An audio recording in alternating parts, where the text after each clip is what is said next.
A pleasant day, everyone. So for today, I am going to discuss the last step of the performance-based assessment, which is specifying testing constraints. But before that, I want you to answer first this first activity that I have prepared.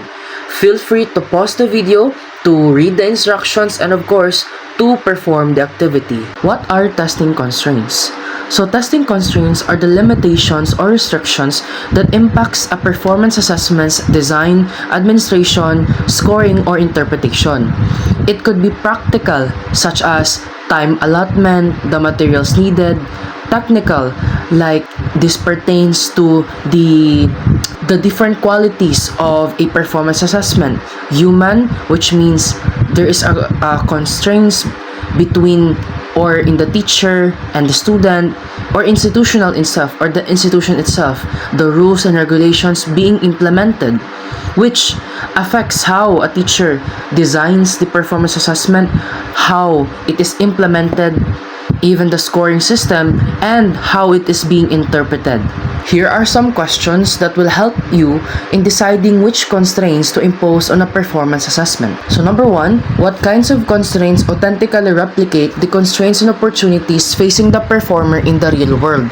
So this question puts emphasis on the significance of that constraint that will help you in authentically replicating those constraints or problems or issues that are being faced by a profession or a certain professional field in the real world. Next one, what kinds of constraints tend to bring out the best in apprentice performers and producers? So this question highlights the importance of the particular constraint that will help you as a teacher in bringing out the quality performance of the student in terms of its performance in the assessment or the product that is produced as an assessment.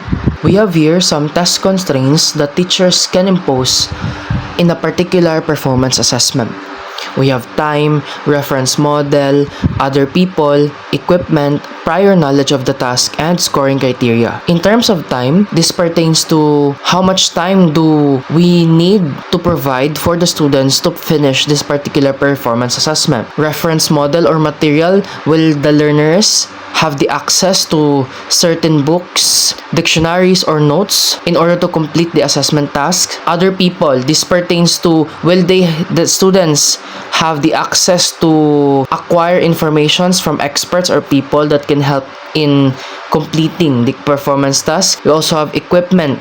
Do the students need equipment like computers, calculators, and other devices in order for them to finish or have progress in the assessment task? Also, prior knowledge of the task. So, the students already have enough knowledge that we have already been introduced to them in order for them to perform the task. Do they have that prior knowledge already? And lastly is the scoring criteria.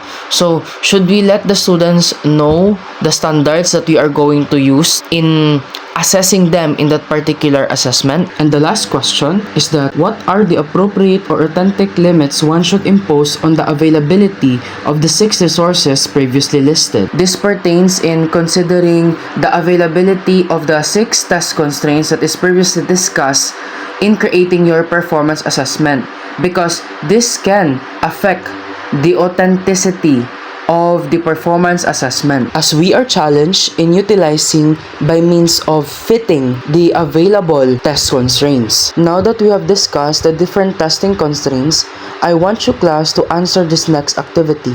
Feel free to pause the video to read the instructions in order for you to perform appropriately the activity. And that's it for today, class. I hope that you have learned something through this video presentation. Goodbye, everyone!